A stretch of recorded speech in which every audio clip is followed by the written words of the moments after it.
Salut, frères et sœurs.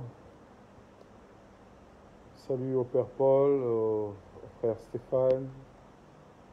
Salut à tous les amis de la page Vie dans l'Esprit. Je vais commencer un peu plus tôt, mais bon, j'ai reçu la visite de certains confrères. La paroisse étant située géographiquement à un carrefour, c'est difficile pour moi de me libérer, en plus des charges diocésaines. Et présentement, nous sommes en pleine neuvaine pour les travaux de notre Église. Donc, toutes mes excuses pour ce retard, mais avec la grâce de Dieu, nous allons ensemble passer un moment de prière, un moment d'enseignement pour grandir ensemble sur le chemin du salut. Et je profite aussi pour souhaiter un excellent mois du rosaire à tout un chacun. Que ce mois d'octobre soit pour vous un mois de grâce, un mois de bénédiction, que tous ceux qui ont perdu cette dévotion à la Vierge Marie puissent retrouver cet amour pour notre Mère du ciel. Faire confiance à Marie, faire confiance à son intercession. Et le thème de ce mois est centré sur la Vierge Marie, qui nous conduit sur les pas de son divin Fils. Et le sous-thème que je partagerai avec vous, c'est avec Marie, découvrir le chemin du salut. Avec Marie, découvrir le chemin du salut. C'est un thème qui, de prime abord, peut heurter l'entendement de tous ceux qui sont anti Vierge Marie. Se dire, mais pourquoi passer par Marie pour avoir accès au salut? Moi, j'aime bien les enseignements sur la Vierge Marie parce que ça fait partie de notre foi catholique. Et le constat que nous faisons, c'est que beaucoup de fidèles ne maîtrisent pas la doctrine de leur Église et se trouvent désarmés lorsque nous nous retrouvons en face avec nos frères évangéliques. Alors, ensemble, nous allons approfondir notre foi en parlant de la Vierge Marie qui nous prend par la main et nous conduit sur le chemin du salut. Ce salut, bien sûr, c'est Jésus-Christ. Donc, c'est elle qui nous conduit vers son divin Fils. Et c'est par le rosaire, que nous allons faire route sur notre chemin de salut. Par le rosaire que nous allons toucher le cœur de notre Seigneur Jésus-Christ. Cette belle prière de l'Église, cette prière aimée par Saint Jean-Paul II et aussi par beaucoup de chrétiens.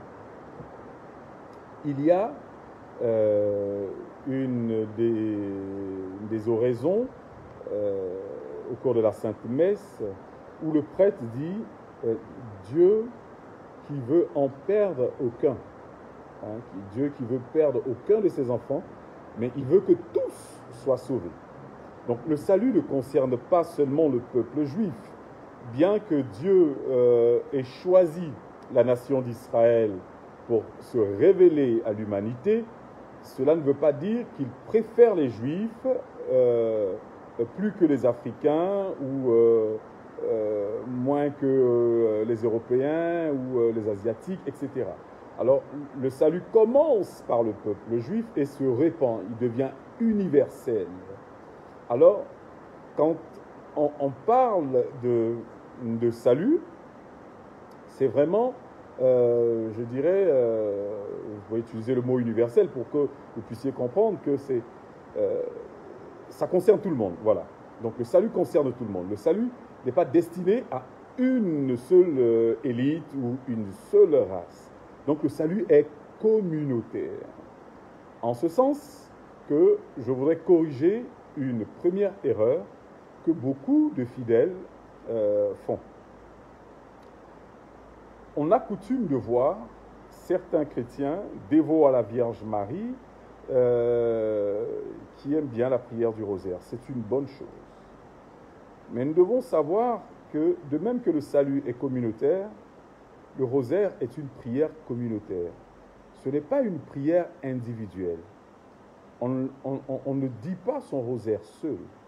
Si nous devons dire le rosaire seul, alors l'Église, dans sa grande sagesse, a fragmenté les mystères. Celui de lundi, celui du mardi, mercredi, le mystère douloureux, le jeudi, le mystère lumineux, le vendredi, le mystère douloureux, ainsi de suite, pour qu'on puisse faire le chapelet de façon individuelle. Mais lorsque nous devons faire le rosaire, nous le faisons en communauté. En ce sens que c'est une prière communautaire et non une prière individuelle. Lorsque vous voulez faire votre rosaire toute une journée, donc vous pouvez le fractionner comme l'Église propose tout au long de la semaine, parce que le salut est communautaire. Et donc Marie nous permet de comprendre que le salut est communautaire à travers la prière du Saint-Rosaire. Et comme je le disais tantôt, c'est avec le rosaire que nous allons remonter jusqu'à notre Seigneur et découvrir l'itinéraire de notre salut. En tant que chrétien, en tant que baptisé, quel doit être notre comportement pour accéder au salut qui nous est donné. Il y a le mystère joyeux. Donc le rosaire commence par le mystère joyeux. Je dirais que l'annonce de l'évangile commence d'abord par la joie.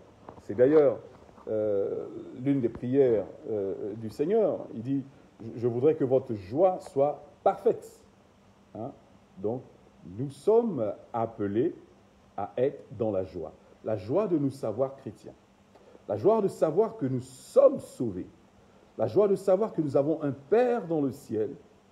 C'est très important. En tant que chrétiens, si la joie ne nous habite pas, nous ne pouvons pas entrer dans le mystère de Dieu. Au cours de ses premières années de pontificat, le pape François disait qu'il y a beaucoup de chrétiens qui ont une mine de carême. Voilà. Il y a des chrétiens qui ont toujours la mine froncée. Il y a des chrétiens qui sont toujours soucieux. Il y a des chrétiens qui ne sont jamais joyeux. Et Marie, à travers le rosaire, nous fait comprendre que notre salut commence d'abord par la joie. Savoir que nous sommes sauvés. Savoir que nous avons part à cet héritage. Savoir que nous sommes fils et filles de Dieu. Savoir que nous sommes déjà vainqueurs. Ça, c'est très important. Voyez un peu, lorsque vous méditez les mystères joyeux, il y a l'Annonciation. L'Annonciation, c'est la joie de toute la terre qui est dans l'attente du salut, qui est dans l'attente d'un sauveur. Et voici que l'ange Gabriel vient porter cette bonne nouvelle à toute la terre. Donc, c'est toute la terre qui est dans la joie. C'est la Vierge Marie elle-même qui est dans la joie de se savoir choisie de Dieu, de savoir qu'elle va porter dans son sein le Fils de Dieu.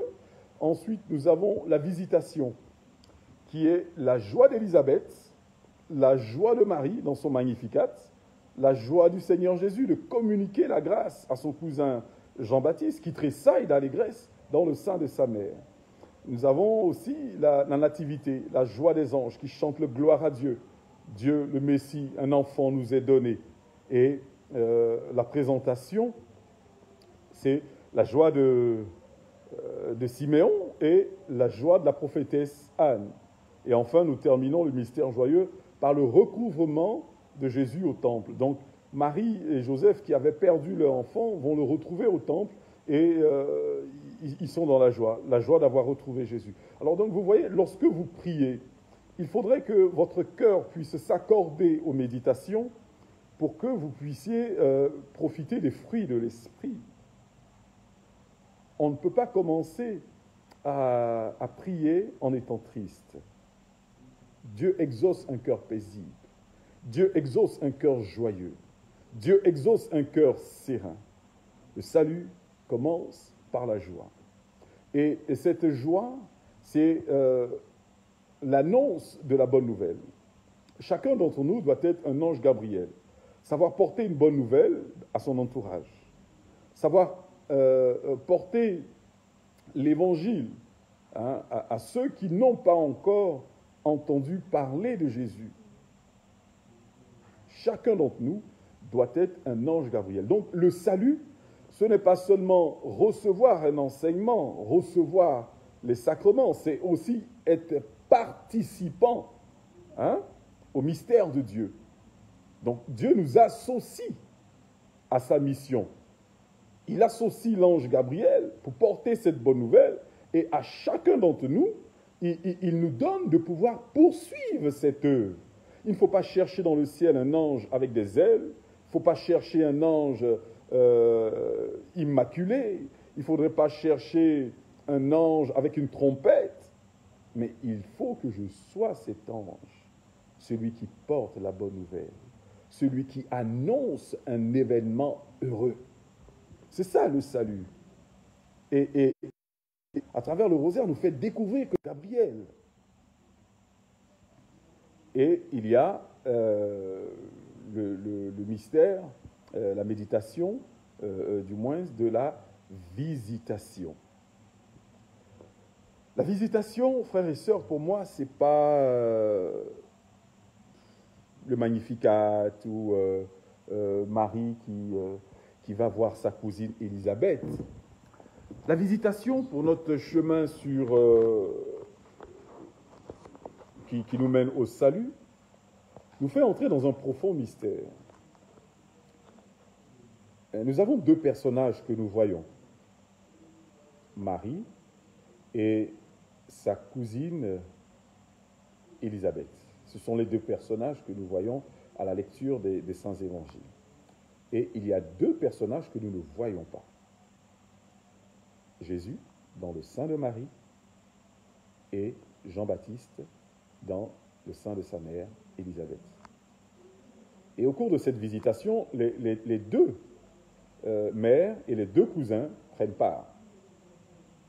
Marie dans la joie, qui chante son Magnificat, Élisabeth qui est aussi dans la joie, parce qu'elle dit « Quel bonheur pour moi que la mère de mon Seigneur vienne jusqu'à moi ». Jésus d'effuser son cousin, Jean-Baptiste qui tressaille d'allégresse. Alors, notre méditation doit être portée sur la vie intérieure, sur ceux qu'on ne voit pas. La vie chrétienne, le chemin du salut, c'est aussi chercher une vie intérieure. Il y a beaucoup de chrétiens qui sont portés sur l'extérieur, sur ce qu'ils voient, sur ce qu'ils sentent, sur ce qu'ils touchent, sur les émotions. On ne peut pas entrer dans une intimité avec Dieu si on n'a pas de vie intérieure. La crise sanitaire nous a apporté une grâce, c'est la redécouverte de la communion spirituelle.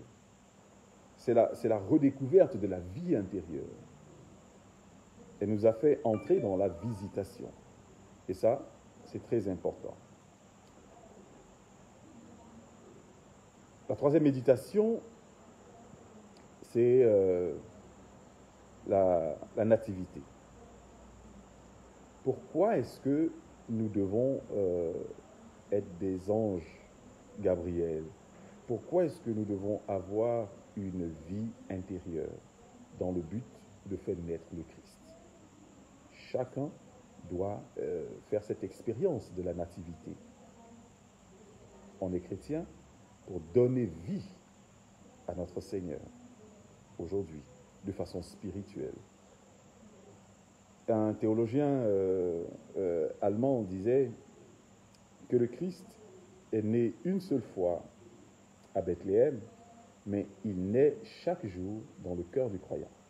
Donc, la véritable Bethléem, c'est le cœur du chrétien. Et c'est dans notre cœur que le mystère de la nativité doit s'opérer. Au quotidien, nous devons donner Jésus au monde.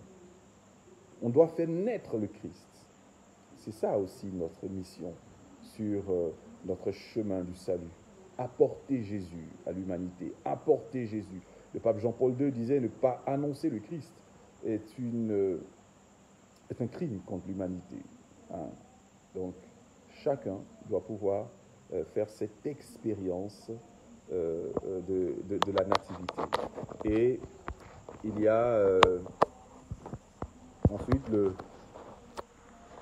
le recouvrement.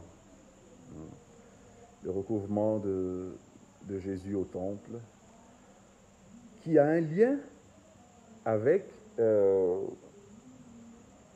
la nativité, qui est celle de faire naître le Christ, et aussi la visitation, qui est la vie intérieure. Vous voyez, pour moi, c'est l'un des épisodes le plus sombre de la vie de la Vierge Marie. Pourquoi? Parce que Marie et Joseph partent en pèlerinage à Jérusalem. C'est la période de Pâques. Donc, en bon juif, hein, ils vont accomplir ce rituel que tous les juifs font à cette période. Et ils partent avec leur enfant. Ils ont accompli le rite. Ils ont accompli le rituel. Ils reviennent, et c'est en chemin, très loin, qu'ils se rendent compte qu'ils ont perdu leur enfant, qu'ils ont perdu le Christ. Et cela peut arriver à beaucoup d'entre nous. On peut aller à une évangélisation par simple rituel, parce que je me dis que je suis chrétien ou que j'ai envie d'y aller. On peut aller à une messe par simple rituel, parce que c'est le dimanche, que je m'ennuie, il n'y a rien à la télé, il n'y a rien de bon, donc j'y vais. Mais je peux perdre Dieu en chemin. Si je ne suis seulement qu'au stade charnel, je peux perdre Jésus dans ma vie. Il y a beaucoup comme ça sur le chemin de baptisés qui ont perdu Jésus, qui n'arrivent plus à prier, qui ne sentent plus l'Esprit, qui n'entendent plus la parole de Dieu, qui n'aiment plus, qui ne pardonnent plus. Le véritable pèlerinage de Joseph et Marie serait alors quand ils reviennent chercher, c'est-à-dire le retour dans le cœur. Nous devons chercher Dieu avec notre cœur, pas avec les sensations. C'est là. Ah oui, j'ai omis de parler de la présentation au temple. Oui, je reviendrai. Hein? Et donc, c'est le retour hein, de Joseph et de Marie qui lui ont apporté la joie. Donc, savoir revenir et chercher Dieu dans son temple, chercher Dieu dans sa maison, chercher Dieu dans son sanctuaire. Il y a une vieille anecdote dans la tradition hébraïque qui nous raconte du moins qu'une vieille dame, hein, une femme très généreuse, un peu comme Tabitha dans les Saintes Écritures, elle se complaisait à confectionner dans son vieil âge des tenues pour les habitants de la ville. Et tout le monde l'aimait bien parce qu'elle faisait du bien. Hein, elle était vraiment charitable. Et puis voici qu'un jour, elle se met dans les rues du village, la tête basse, et à chercher je ne sais quoi. Et il y a un groupe de jeunes qui l'interpellent pour dire « Qu'est-ce que tu cherches ?» Elle dit « Je cherche mon aiguille qui me sert à tricoter hein, les vêtements pour vous. » Alors du coup, tous les jeunes se sont mobilisés pour dire « Mais cette femme, elle nous fait tellement de bien que nous devons l'aider à retrouver son aiguille. Il y va aussi de notre bonheur. » Et ils se sont mis à chercher dans les rues, sans rien trouver, des heures et des heures.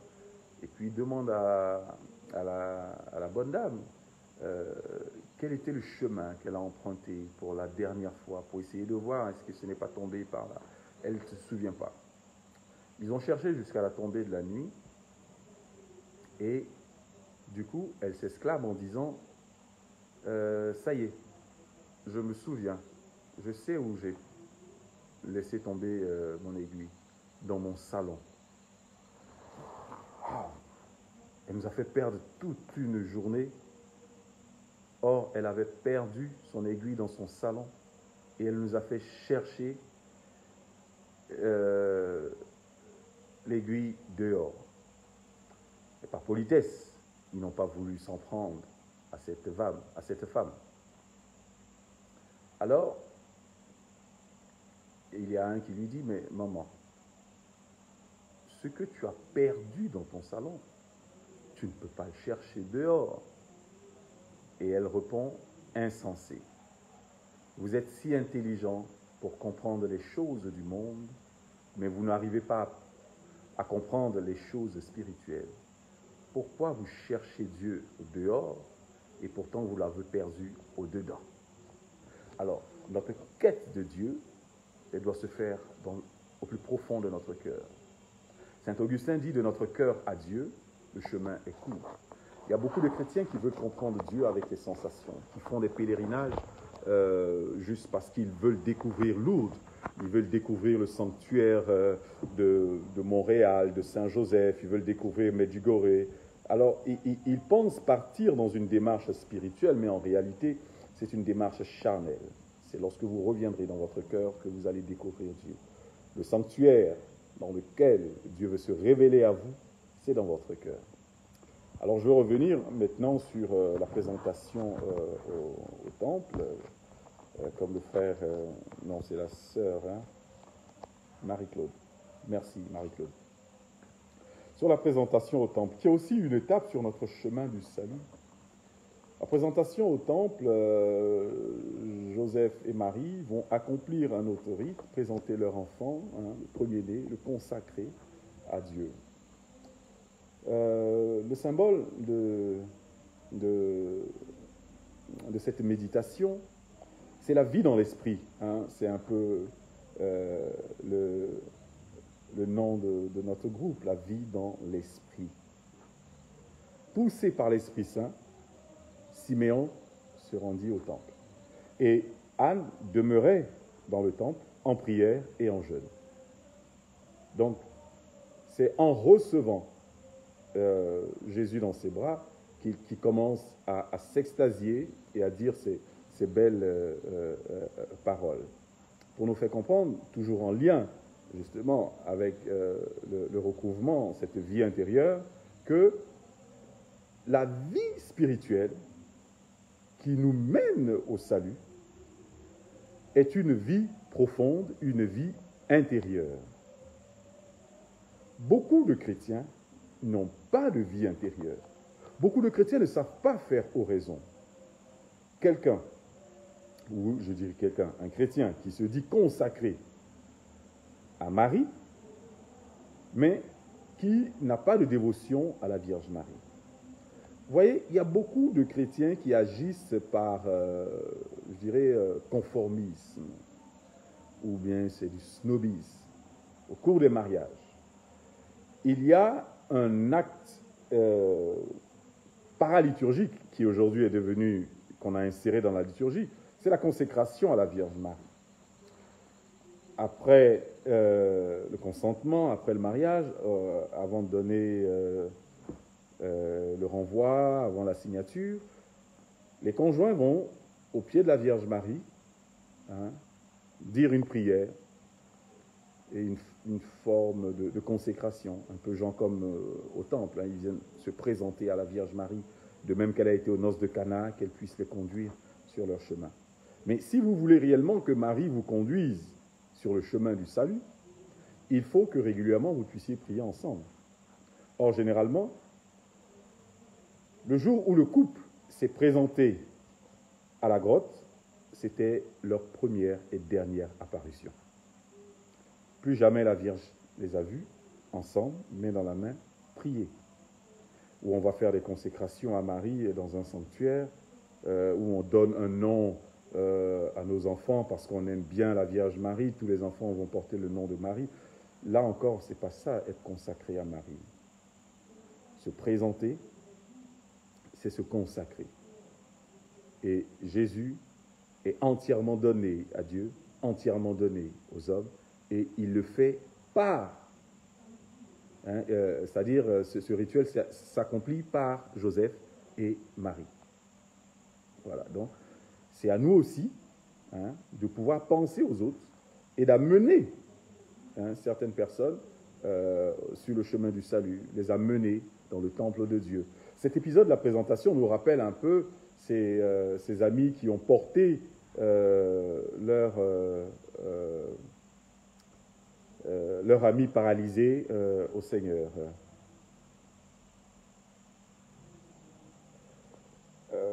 La présentation est un mystère joyeux et pourtant c'est à ce moment qu'il lui a été annoncé que son cœur va se briser. Voilà, c'est annoncé que son cœur va se briser. Ça, je pense que c'est aussi un autre enseignement sur le sens de la souffrance et puis ce que nous appelons l'amour. C'est justement ça la joie de Marie. La joie du chrétien, c'est de baigner dans le bonheur, dans de belles paroles de connaissance. La joie de Marie, c'est d'accueillir la volonté de Dieu. Donc, les événements ne lui font pas peur. Les événements sont pour elle un mystère joyeux parce qu'elle s'associe au Christ. Donc, nous ne devons pas avoir peur je ne sais pas, d'une quelconque catastrophe tant que nous sommes associés au Christ, tant que nous avons une vie intérieure. C'est là l'importance d'avoir la vie intérieure. Elle nous permet de transcender nos difficultés. Alors, ce glaive qui transperce Marie, mais c'est un bonheur. Et à quel moment ce glaive transperce son cœur? À la croix. Elle est associée au mystère de la rédemption. Quelle grâce! Qui ne veut pas être associé à un grand événement? C'est difficile, mais il y a la joie de savoir que je suis un proche collaborateur de tel prêtre ou que moi, c'est un bonheur pour moi d'avoir comme ami Stéphane Amos. C'est un bonheur pour moi d'avoir comme ami le père Paul. Mais c'est aussi une douleur parce que nous sommes éloignés. On n'arrive pas, mais la distance ne saurait séparer l'amour que nous avons l'un pour l'autre. Donc, c'est dans la vie intérieure qu'on arrive à transcender toutes ces difficultés. Et sur le chemin du salut, avec Marie, on découvre le mystère lumineux. La lumière, elle vient éclairer les ténèbres de nos vies et le Christ se révèle comme étant la lumière de ce monde. Le premier mystère lumineux, c'est le baptême. Le baptême, le sacrement du baptême, c'est le sacrement d'initiation. On peut administrer le baptême à tout âge, hein, même à un enfant. Alors, il ne faut pas se baser sur le fait que le Christ ait reçu le baptême à l'âge de 30 ans pour dire qu'il faut être adulte pour recevoir le baptême. Ce n'est pas une question de conscience. Hein. Et comme je le disais, même le pape François n'est pas conscient pleinement de sa mission. Personne n'est conscient pleinement de la grâce qu'il reçoit. Ce n'est pas possible. La grâce, elle nous est donnée gratuitement. Et ce n'est qu'au ciel que nous allons comprendre réellement les sacrements. Le deuxième mystère lumineux, ce sont les noces de Cana. Ce mystère vient nous éclairer et fait comprendre le thème justement que nous sommes en train de débattre, hein, avec Marie, découvrir le chemin du salut. Parce que Marie a sa place dans le mystère du salut. C'est vrai que le salut nous est donné par son Fils, Jésus-Christ, mais elle a sa place dans le mystère du salut. Les noces de Cana, c'est une nouvelle création. C'est Dieu, en son Fils Jésus-Christ, qui accomplit une nouvelle création. Et cette nouvelle création, il l'a fait avec Marie. Lorsque vous prenez l'évangile de Jean, au premier chapitre, vous allez voir que les premiers versets commencent par une journée déjà. Hein, une journée où Jean nous décrit un peu tout ce qui se passe. Hein, parmi les envoyés à Jean, il y avait des pharisiens. Ils lui demandaient encore si tu n'es pas le Messie, ni Élie, ni le prophète, pourquoi donc tu baptises? Donc ça, c'est la première journée. Le verset 29 nous dit, le lendemain, Jean vit Jésus venir, donc le deuxième jour. Le verset 35 nous dit, le lendemain, Jean était de nouveau là, troisième jour. Le verset 43, qui parle de Philippe et Nathanaël, nous dit, le lendemain, Jésus décida de partir pour la Galilée. Donc ça fait déjà 4 jours.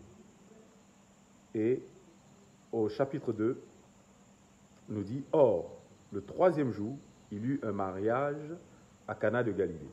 Donc 4 plus 3, ça fait 7. Donc c'est une nouvelle création qui est en train d'être faite à Cana. Et si Jésus est le nouvel Adam, Marie est la nouvelle Ève.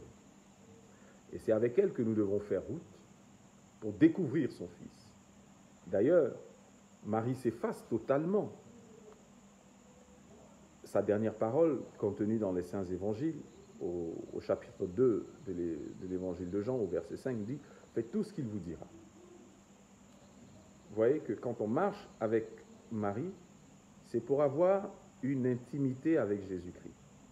Notre amour pour la Vierge Marie ne doit pas nous couper de notre Seigneur Jésus.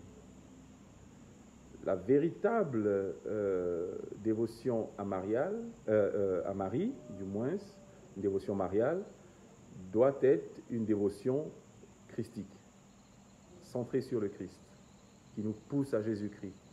Donc, un dévot à Marie doit être un ami du très saint sacrement. Parce que Marie, elle nous conduit à son Fils. C'est pour ça qu'elle nous prend par la main pour nous mener vers son divin Fils. Parce que c'est lui qui nous donne le salut. Et elle est une sorte de panneau indicateur qui nous montre le chemin. Le 3e mystère lumineux sur notre chemin du salut, c'est la prédication. La prédication de Jésus. Alors, je voudrais dire aussi quelque chose pour être sauvé, pour ceux qui cherchent le salut. L'importance de la prédication.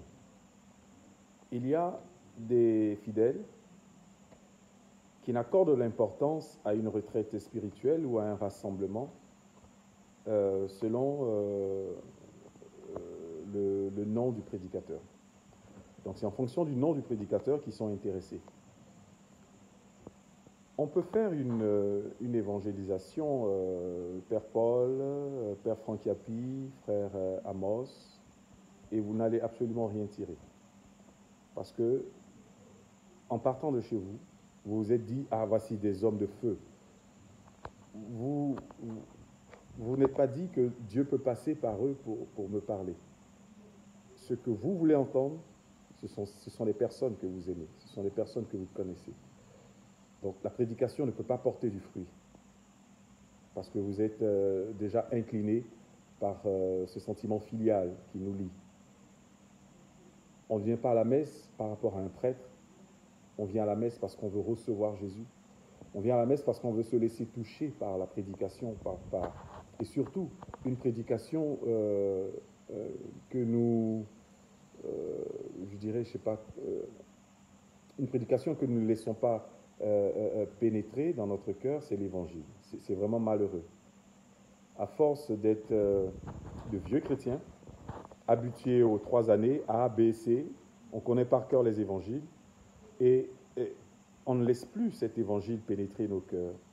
Or, la proclamation de l'Évangile porte dans notre cœur plus de fruits que la prédication d'un prêtre. Parce que c'est la parole même de Jésus-Christ. Il n'a pas besoin d'un prêtre de renom pour diffuser sa grâce, mais la prédication de son évangile. Ça, c'est très important. Attachez-vous à la parole de Dieu. Voilà. Si vous voulez être sauvé, attachez-vous à la parole de Dieu. Ça, c'est très important. Je vous encourage et je vous exhorte à le faire, à accueillir à chaque fois que vous êtes à la messe, à accueillir l'évangile avec le cœur d'un enfant, à accueillir l'évangile avec le cœur de Marie. Et après la prédication, comme mystère lumineux, nous avons la transfiguration. Notre Seigneur Jésus-Christ, c'est un pédagogue. C'est un grand pédagogue. Pourquoi est-ce qu'il choisit le mont Tabor pour être transfiguré? Alors, sur notre chemin du salut, nous allons traverser des épreuves. Et le Seigneur sait que l'épreuve fait partie de notre vie. Elle est inhérente à la vie humaine. on ne peut pas avoir accès au salut sans passer par la passion. Ce n'est pas possible. Pour être transfiguré, il faut être défiguré. Et le Seigneur choisit le mont Tabor parce qu'à l'époque du mont Golgotha, tu as une parfaite vue sur le Tabor. Donc, préparer les apôtres à se souvenir des moments glorieux, de ne pas regarder ce corps défiguré, mais de se souvenir de la transfiguration du Tabor. Au cœur de l'épreuve, au cœur de la difficulté, devant ce que tu vis, devant toutes les formes d'oppression que tu subis, souviens-toi des moments de bonheur que tu as eu à passer avec le Seigneur. Souviens-toi de toutes les lumières, de toutes les grâces que tu as eues. C'est une forme de tonus qui nous donne la force, qui nous pousse à l'espérance. Et il y a la dernière méditation sur le mystère lumineux qui est l'Eucharistie, qui est la plus grande des prières au sein de l'Église catholique. Et beaucoup de fidèles, malheureusement, ne sont pas présents à la présence du Seigneur. On ne peut pas être sauvé si on ne communie pas au corps et au sang du Christ. Il dit, si vous voulez avoir la vie éternelle, il faudrait que vous puissiez manger mon corps et boire mon sang. C'est vrai que quand on donne sa vie à Dieu, on souhaite être parfait, on souhaite être un saint, c'est le vœu de tout un chacun. Mais nos péchés ne doivent pas nous couper de Dieu. Et nous devons, au contraire, avoir confiance en la miséricorde de Dieu, et lorsque nous avons commis un péché, courir vers un prêtre pour se confesser et reprendre cette communion à la table sainte. Il y a des chrétiens qui malheureusement se coupent de l'Eucharistie. C'est vrai qu'il y a certains qui se coupent pas volontairement pour certaines raisons matrimoniales, parce qu'ils ne sont pas en règle vis-à-vis de l'Église. Ces personnes peuvent communier spirituellement. Mais ceux et celles qui ont la possibilité de pouvoir communier et qui, à cause de leur entendement, à cause de leur manière de voir, de concevoir Dieu, se décident de se couper de lui, je pense que ces personnes sont dans l'erreur. L'Eucharistie, c'est vraiment la force du chrétien. C'est notre aliment. De même que notre corps ne peut résister sans nourriture, notre âme également a besoin d'être nourrie de la parole de Dieu, nourrie du corps de Jésus. Il y a une mystique française dont le nom m'échappe, qui a fait cette expérience du corps de Jésus, qui pendant des années ne recevait que le corps du Christ comme aliment. Donc c'est non seulement une vitamine pour notre corps, mais aussi pour notre âme. Vient ensuite le mystère douloureux. Le mystère douloureux qui contient les méditations de l'arrestation de Jésus à Gethsémani, la flagellation, le portement de la croix, la crucifixion et la mort de Jésus sont des enseignements très profonds. Et pour moi, ce sont les plus beaux enseignements que le Seigneur a légués à l'humanité. Saint Padre Pio disait que le mystère douloureux ne s'écarte jamais de la vie du Christ. Voilà, Marc Robin, merci. Que le mystère douloureux ne s'écarte jamais de la vie du chrétien. Parce que nous avons été sauvés par la passion de notre Seigneur. Et cette passion, c'est la plus belle preuve d'amour. Hein. C'est là que le Christ déploie tout l'amour qu'il a pour l'humanité. C'est là qu'il déploie tout l'amour qu'il a pour le pécheur. Pour nous faire comprendre que si nous voulons être sauvés sur notre chemin du salut, nous devons apprendre à aimer à l'extrême.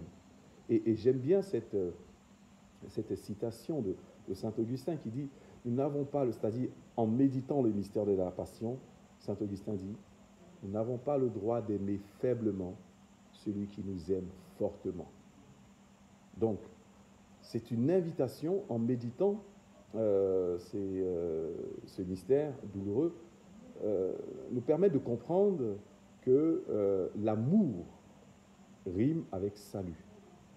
Dieu est amour. Et le chrétien doit aimer. Aimer pour sauver ceux qui sont dans le péché. Aimer pour avoir part aussi au royaume de Dieu. Tout le contenu de l'évangile est centré sur l'amour. Si nous voulons marcher sur le chemin du salut, nous devons aimer.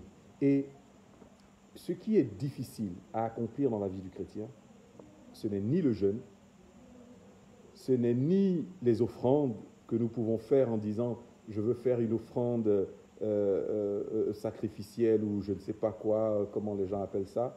Non. Ce qui est douloureux dans la vie chrétienne, ce n'est pas ça. Ce qui est douloureux dans la vie chrétienne, c'est aimer son ennemi. C'est là qu'on est véritablement chrétien. C'est là qu'on a atteint la perfection de l'amour.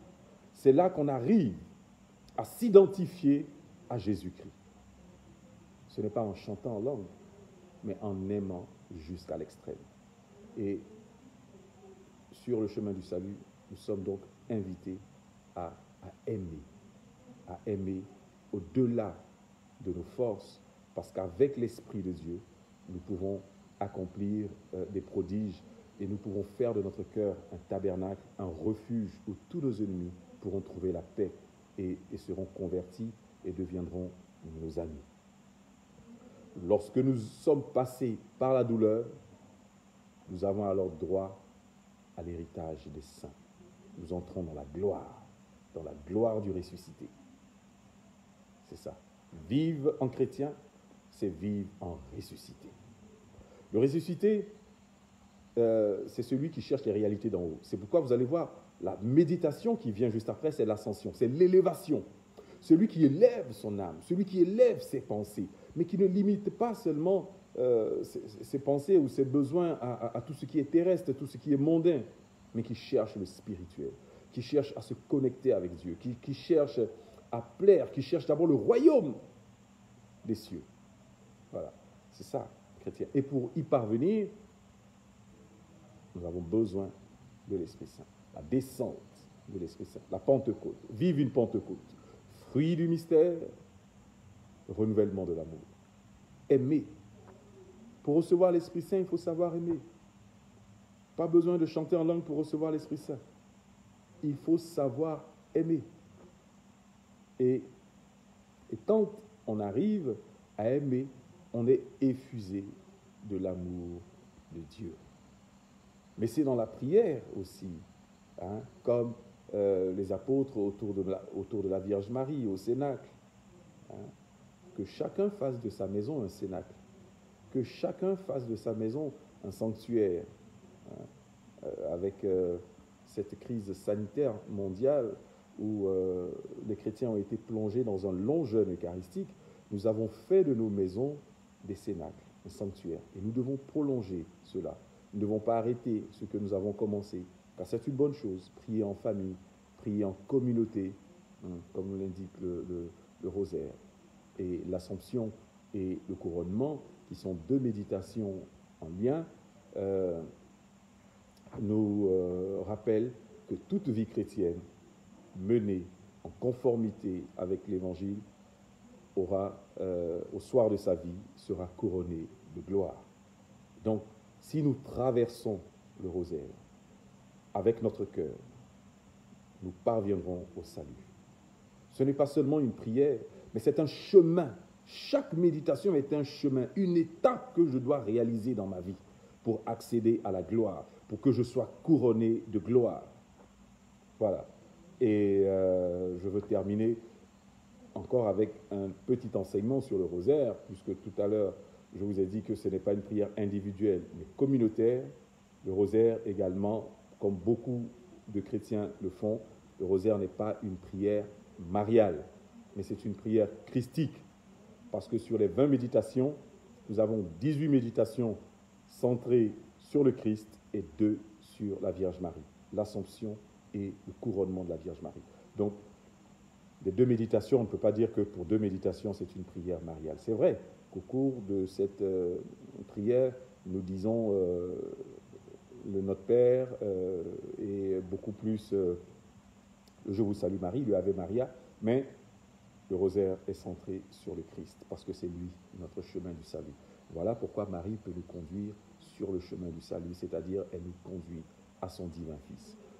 Je vous souhaite à tous un bon mois du Saint-Rosaire, un bon temps de grâce. Demain, vous aurez un autre enseignement. On se retrouvera, je crois, dimanche pour les échanges. Et jusque-là, portez-moi en prière. Je vous porte aussi en prière. Et ensemble, nous allons dire un Ave Maria pour que Dieu puisse exaucer les désirs de nos cœurs conformes à sa sainte volonté.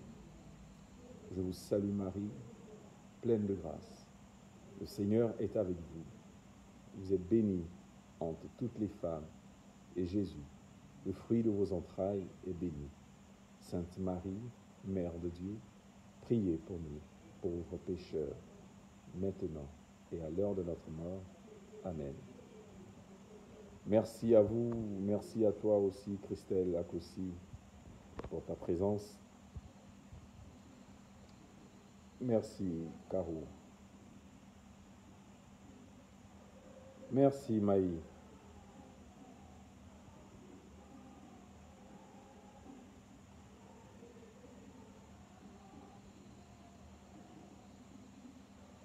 Si certains ont des questions ou s'il y a des zones d'ombre. Ah, oh, je suis flatté. Mais c'est lui que je prends comme père spirituel, cet Augustin, je l'aime bien et je sais que du haut du ciel, il me conduit. D'ailleurs, mon breviaire m'a été offert avec son concours hein, et sa prière. Et vraiment, je lis beaucoup ses œuvres et on essaie de lui ressembler. Mais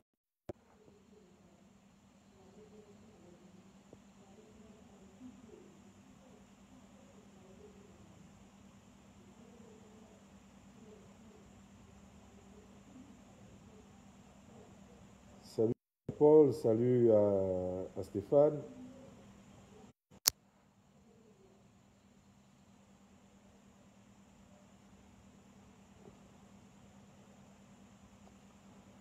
Allez, donc, le prochain enseignement, c'est demain. Il y a un enseignement demain, il y a un enseignement vendredi, et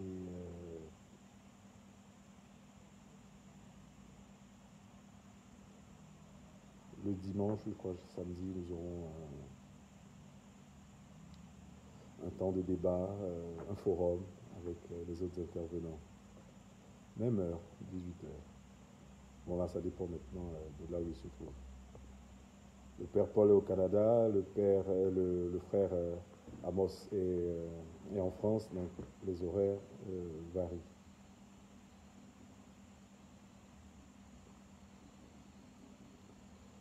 Vous me donnez des réponses à donner à ceux qui critiquent le chapelet. Bon, ceux qui critiquent le chapelet, qu'est-ce qu'ils disent précisément?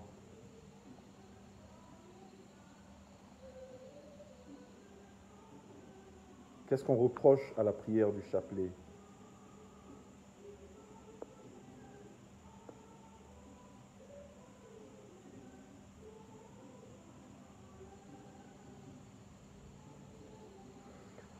Oui, bien sûr.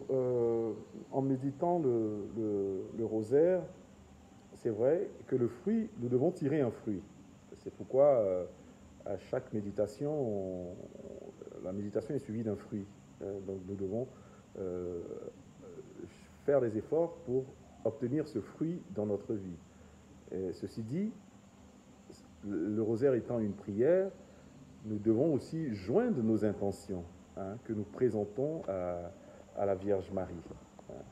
Donc c'est tout à fait normal de porter une intention au cours d'une méditation.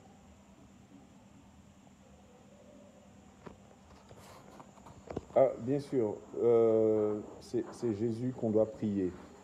Bon, l'Église catholique a pour Dieu Jésus-Christ, Fils du Père, et lui-même Dieu. Nos prières à la messe sont adressées au Père par le Fils. C'est pourquoi chaque oraison à la messe se termine par Jésus-Christ. Donc tout ce que nous demandons, c'est par Jésus-Christ. Donc l'Église catholique reconnaît que le Christ est médiateur entre les hommes et Dieu, son Père. Ceci dit, il associe sa mère à ce mystère. En priant le chapelet, nous ne faisons que reprendre la salutation de l'ange. Donc il y a deux parties dans le chapelet. Il y a la partie biblique et il y a la partie ecclésiale. La partie biblique, c'est la salutation de l'ange Gabriel à Marie et les louanges d'Élisabeth à Marie. Ensuite vient maintenant la prière de l'Église, priez pour nous, Sainte Mère de Dieu, hein, maintenant et à l'heure de notre mort. Donc nous ne faisons que reprendre ces paroles bibliques en continuant le désir et la prière de l'Église qui est de gagner une multitude au Seigneur. Prier Marie ne dérange en rien l'amour que nous avons pour notre Seigneur Jésus-Christ. Dans son traité sur la véritable dévotion à Marie, Saint Louis-Marie Grillon de Montfort nous dit, il nous présente les 7 dévots, les 7 faux dévots. Et parmi les 7 faux dévots, il parle des dévots présomptueux. Dans les dévots présomptueux, c'est ceux qui pensent qu'en honorant la mère, on frustre le fils. Je ne pense pas.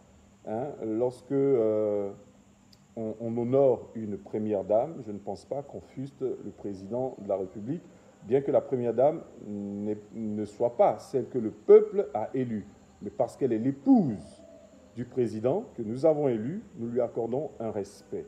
Donc, le respect que nous vouons à la Vierge Marie n'occulte en rien l'adoration que nous adressons à son Fils, et ça n'empiète en rien sa divinité, ou ça ne met pas en doute hein, sa divinité. Nous pouvons prier le chapelet aisément. C'est un problème aussi de doctrine. D'ailleurs, les premiers réformateurs hein, ont toujours eu une vraie dévotion à Marie. Celui qui a rédigé le plus beau Magnificat sur Marie jusqu'à l'heure, c'est Martin Luther, fondateur de l'Église protestante. Jusqu'à aujourd'hui, aucun théologien catholique n'a honoré Marie comme lui. Alors donc, nous ne sommes pas dans l'erreur en priant la Vierge Marie. De plus, comme je l'ai dit tout à l'heure, le chapelet, nous méditons plus la vie de Jésus sur le rosaire. Ce n'est pas sur la vie de Marie qu'on médite en priant le rosaire. C'est plus sur la vie de Jésus.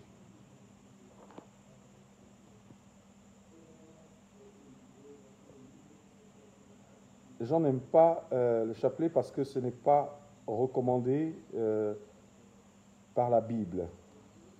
Bon, ça aussi, ce sont des gens qui sont un peu présomptueux, parce que tout ce que la Bible recommande, même, ils ne le font pas. Voilà, ça c'est de 1. Et de 2, l'apôtre Jean nous dit, le Seigneur a fait beaucoup de choses que l'Évangile ne peut pas contenir et que l'Église révèle au fur et à mesure. Donc, l'Église, c'est le dépôt de la foi. L'Église, c'est elle qui nous révèle progressivement les mystères de Dieu.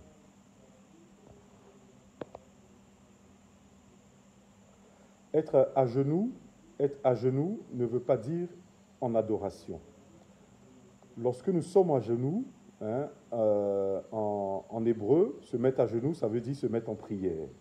Et c'est de là que est dérivé le mot bénédiction. Donc la bénédiction, hein, pour que tu sois béni, il faut que tu sois à genoux, il faut que tu sois en prière.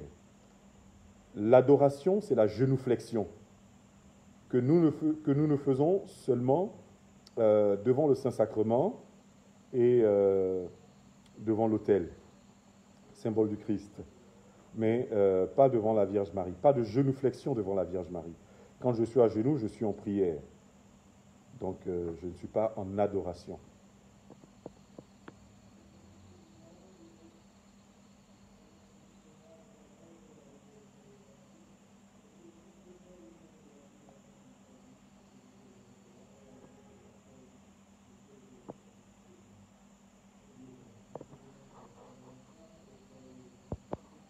Oui, moi, la Vierge Marie a fait énormément pour moi aussi. C'est elle qui m'a conduit à son Fils, c'est elle qui m'a tiré des ténèbres. Euh, elle est pour moi une mère, une amie, et je me confie à elle dans mes moments de difficulté. Ouais. Je vous encourage à, à- à la prier.